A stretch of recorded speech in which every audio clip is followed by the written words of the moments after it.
Yo, halo Sobat Ngomin, apa kabar? Kembali kita berjumpa. Oke, sekarang kita tidak akan ada banyak pembahasan karena ini masih seputar transfer dan banyak di antara perkembangan ini masih bersifat tentatif atau belum belum 100%. Oke, langsung saja ini pemanasan dulu. Kemarin pas aku live kan ada ini nih, ada krisis di ruang ganti Belgia. Lukaku sama Courtois bertengkar katanya. Katanya sampai Courtois walk out gara-gara ban kapten itu diberikan kepada Lukaku. Biasanya ban kapten kan milik Kevin De Bruyne, tapi De Bruyne lagi cedera. Nah, kemudian Courtois membantah mentah-mentah, wih mentah-mentah. Pokoknya dia membantahnya sambil menampilkan ini, foto mereka lagi pelukan ini dia. Nah, tuh. Pokoknya dia bilang nggak benar itu, cuman yang dia bilang adalah dia memang ada ngomong sama pelatih bahwa Eee, soal kapten ini harus ditentukan dari awal, jangan kayak random gitu aja. Terus dia bilang, "Kenapa kok nggak muncul di hotel habis pertandingan?" Katanya dia cedera. Ini sih kayaknya ada sesuatu yang aneh sih ini, tapi udahlah itu cuma karena ada Lukaku di sana jadinya agak nyerempet sedikit. Nah, kemudian ini yang kemarin ribut-ribut. Pertama, Belanova sedikit lagi akan direbut oleh Torino. Kabarnya perjanjian dengan Inter itu kan kalau mau nebus Belanova itu 7 juta. Nah, Inter agak keberatan karena Inter menganggap itu nilainya kurang harusnya dari 7 juta. Akhirnya Torino datang, dia kasih tawaran 7 juta tambah 2 juta bonus. Waduh, gimana nih kalau Belanova? Kalau aku sih terus terang Belanova tidak terlalu terkesan ya. Maksudnya kalau manajemen menganggap tidak layak ditebus ya oke-oke aja. Cuman Inter tampaknya masih, berusaha mendapatkan Belanova tapi skemanya adalah beli tukar tambah, entah mana. Inter kan banyak punya pemain muda yang nggak kepake. Inter masih berusaha supaya bisa mendapatkan Belanova cuman tidak dengan 7 juta karena yang Acerbi 4 juta aja ini atos banget. Tapi akhirnya Inter sudah setuju, ya udah deh 4 juta kalau memang nggak bisa diturunin lagi. Nah, kemudian yang mengejutkan dan menyebalkan adalah ketika pertama ada berita tentang si Brozovic, wah ditawar Al Nassr, wah ini duit gede nih, duit gede. Kita kan memperhitungkan mungkin Brozovic itu value-nya sekitar 30 sampai 40 juta. Wah, kalau Al Nassr ini dari Arab minimal 50 juta dapat. Tawarannya muncul dong, tahu-tahu cuma 15 juta. 15 juta, Pak. Menurutku ini penghinaan sih. Ini pemain kunci di Inter, pemain kunci di Kroasia, semifinalis Piala Dunia, come on man. Masa 15 juta? Wih, ini keterlaluan banget sih. Mending nggak usah dijual 15 juta untuk beli kacang kapri aja udah habis kan. Aduh, gini banget. Ini masalahnya adalah kayaknya klub-klub lain itu tahu bahwa Inter lagi butuh duit. Makanya mungkin Al Nassr itu sejatinya mereka target mereka bisa mendapatkan, Brozovic di angka sekitar 20 sampai 25 juta. Ya udah iseng-iseng aja kasih 15 dulu, kasih gertak dulu kayak gitu kan. Aduh, kalau aku sih mending kayak Barella pas ditawarin Newcastle 50 juta apa 60 juta itu langsung no, nggak dijual, udah gituin aja. Mending kita pakai lagi kan ini aku yakin Brozovic ini bukan tipe pemain yang suka clubbing, bukan juga pemain yang mengandalkan fisik. Dia masih lama bisa bermain di top form. Paling sedikit 3 musim itu dia masih masih ada di atas gitu loh. Ngapain dijual untuk 15 juta? 20 pun rugi. Kemudian berikutnya, Umtiti jadi target Inter juga. Tapi yang mengincar ada Lyon, ada Arab Saudi. Nah, Umtiti ini kan sebenarnya salah satu yang digadang-gadang jadi bintang kan di Barcelona, tapi entah kenapa karena cedera juga, kemudian nggak cocok sama permainan tim, akhirnya dia terpinggirkan. Sekarang kemarin tuh main di mana ya? Di Lecce apa di mana sih Umtiti dipinjamkan aku lupa. Pokoknya dia main di Serie A. Nah, oh iya benar-benar Lecce. Nah, sekarang masa peminjaman dia udah habis. Tampaknya dia enggan balik ke Barcelona. Nah, sekarang Inter menjajah gini gimana. Kalau Umtiti lumayan. Tapi ya dibandingkan ketika dulu dia baru join Barcelona kayaknya ini memang sudah drop banget. Ini dah kadang-kadang pemain yang habis cedera lama itu kayak ada halangan untuk benar-benar bisa kembali ke level permainan sebelumnya. Oke, berikutnya adalah nih si Milinkovic Savic. Udah nggak mau macam-macam langsung dikasih 40 juta. Wih, sekarang kan Inter sama Juve yang adu. Gara-gara ini juga Inter belum merampungkan Fratesi juga. Ah, iya. Kalau 40 juta sih sebenarnya apa ya? Sekelas Milinkovic Savic 40 juta itu menurutku ya. Kita dengan tidak memperhitungkan dia itu cuma lagi 1 musim kontraknya. Sebenarnya ini harga yang murah. Coba bayangkan, Korea aja 32 juta. Sedangkan levelnya Korea dengan SMS ini kan jauh banget. Kemudian siapa lagi ya? Sekelas Barella misalnya. Mereka kan berada di level yang sama Barella dengan SMS. Kelas Barella itu 60 sampai 80 paling murah. Jadi kalau sebenarnya 40 juta untuk Milinkovic Savic ini murah. Masalahnya kan satu, kontrak dia tinggal 1 tahun. Dua, dia nggak punya duit. Selalu kembali masalahnya soal duit. Masalah aku nggak ngeliat Lazio itu sedang butuh duit banget. Yang menguntungkan kita itu adalah bahwa Milinkovic Savic sudah mengatakan bahwa dia tidak akan memperpanjang kontrak di Lazio. Jadi antara Lazio jual dia sekarang atau jual di pertengahan musim. Kalau misalnya sekarang kan nih Inter sama Juventus saling lirik, iya ayo ayo ya kamu maju kamu maju kayak gitu. Juventus sekarang dia nggak bisa lagi sembarangan belanja kayak dulu ngambil Bremer 40 juta bieng nggak bisa lagi karena sudah ketahuan ternyata selama ini pembukuannya palsu. Nah sekarang ini kayaknya Inter sama Juve saling nunggu siapa yang duluan nekat, siapa yang mundur duluan. Kalau mungkin nggak ada, ya terpaksa mungkin pertengahan musim nanti. Yang jelas manajemen itu memang beratnya ke Fratesi. Kabar terbaru sih Fratesi itu sudah tinggal tanda tangan aja. Cuma sekarang Marotta lagi ngerayu-ngerayu Zhang. Aduh, udahlah, ini pemain bagus. Sudah 2 pertandingan di timnas juga mainnya bagus. Bahkan terakhir dia ngegol juga. Gimana menurut kawan-kawan? Kalau harus milih SMS atau Fratesi? Kalau aku jadi Inzaghi sih aku lebih milih SMS. Cuman ya gimana ya? Entah sih. Ada yang bilang, "Wah, Fratesi aja biar sama-sama pemain Italia." Kalau aku sih nggak masalah mau pemain Italia mau apa. Ingat, awal mula Inter berdiri itu justru karena Inter ingin memakai pemain internasional. Sedangkan Milan, kakak tiri itu ingin ngotot harus pemain Italia aja. Jadi kalau sekarang pingin Fratesi karena alasannya adalah pemain Italia, jadi ya agak nggak nyambung kan. Cuman ya gitu, mungkin karena pendukung Inter juga banyak yang pendukung timnas Italia, mungkin ini juga jadi faktor.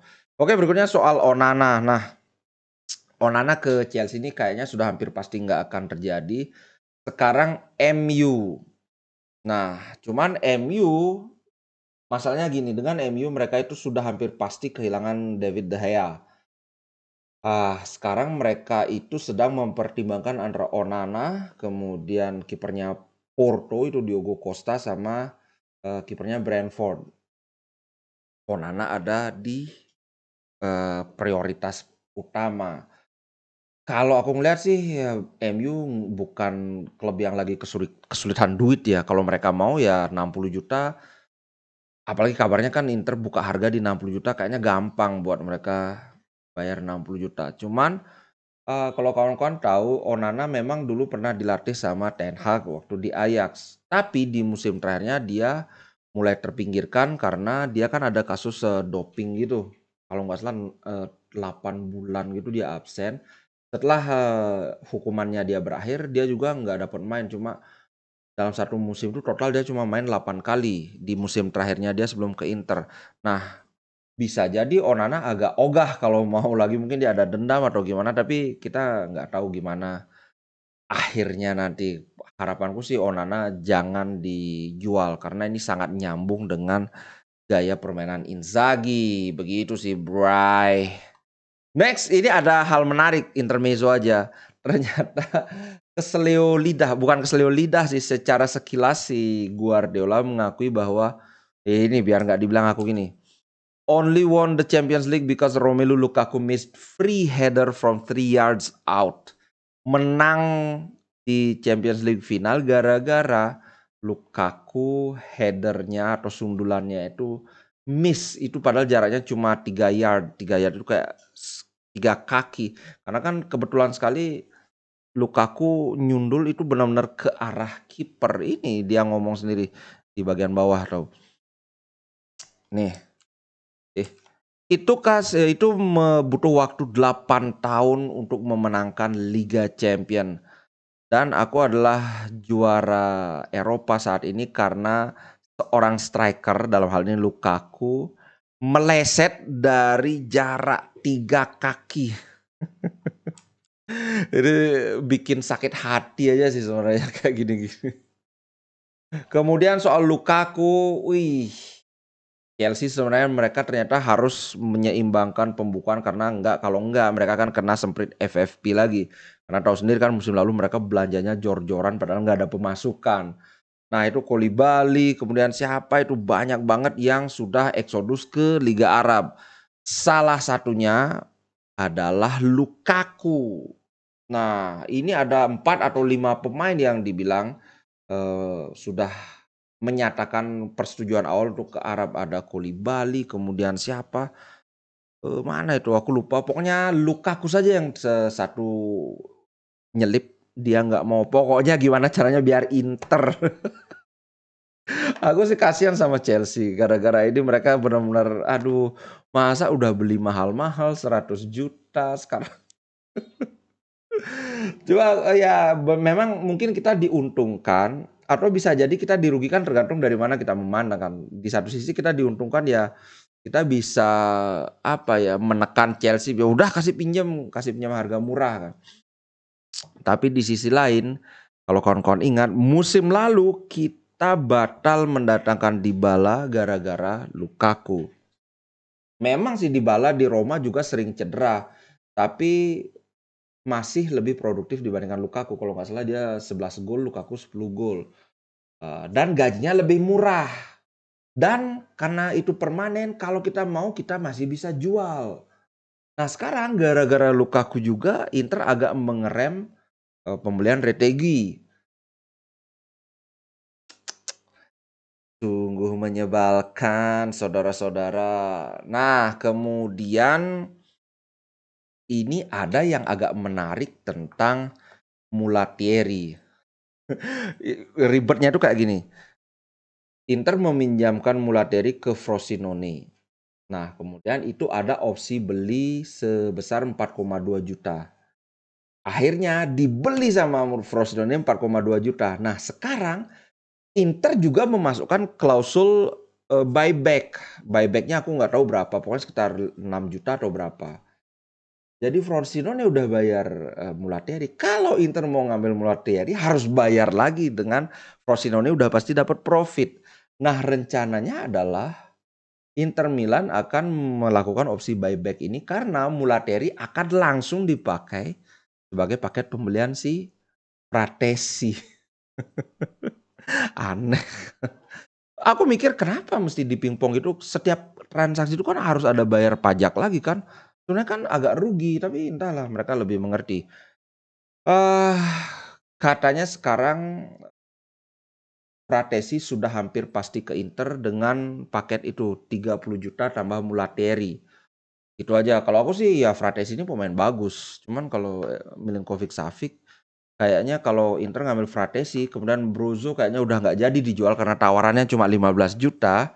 Ya udah deh Pratesi aja yang masuk satu sebagai penggantinya Lord Rogolimo. Nah, kemudian Luke Bacchio. Kenapa kok Luke Bacchio sekarang lebih apa istilahnya lebih santer ke Inter dibandingkan Retegui atau Balogun? Ini karena pertama harganya si Luke Bacchio ini murah. Itu cuma 10 juta. Nah, kemudian kedua ini kan Luke Bacchio ini dari Hertha Berlin. Bisa jadi malah Inter yang dapat duit karena Hertha Berlin juga sedang mengincar Robin Gosens. Sedangkan kalau Balogun itu katanya dipatok antara 40 jutaan. Ya susah.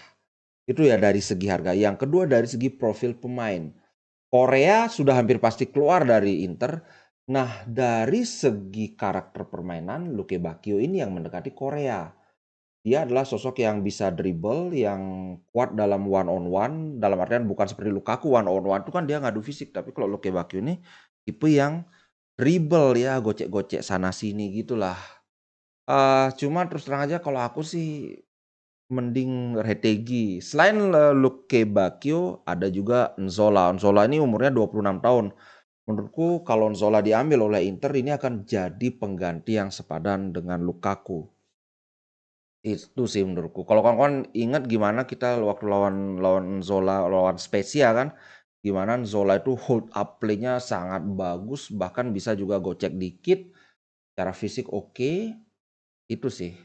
Kalau aku udah kurang gini sama Lukaku, ya memang kalau dia di Inter ya udah kita syukuri kan, tapi kalau harus sampai mengorbankan yang lain aku kurang cocok sih. Kemudian ada juga gosip soal Icardi itu. Icardi itu kayaknya masih gosip aja karena dari Inter belum ada tanggapan, dari Icardi juga nggak ada tanggapan sama sekali. Entahlah. Begitu saja guys. Konten untuk kali ini masih belum ada. Baru Bisek aja yang ini yang sudah pasti. Sudah hampir pasti lah. Tinggal tanda tangan aja. Untuk Fratesi juga sudah dekat sekali. Tinggal Zhang aja. Begitu Zhang udah bilang oke ambil, ya udah Inter pasti akan ambil. Alright, sampai jumpa di konten berikutnya. Ciao. Inter Milan di dadaku, biru hitam warna darahku.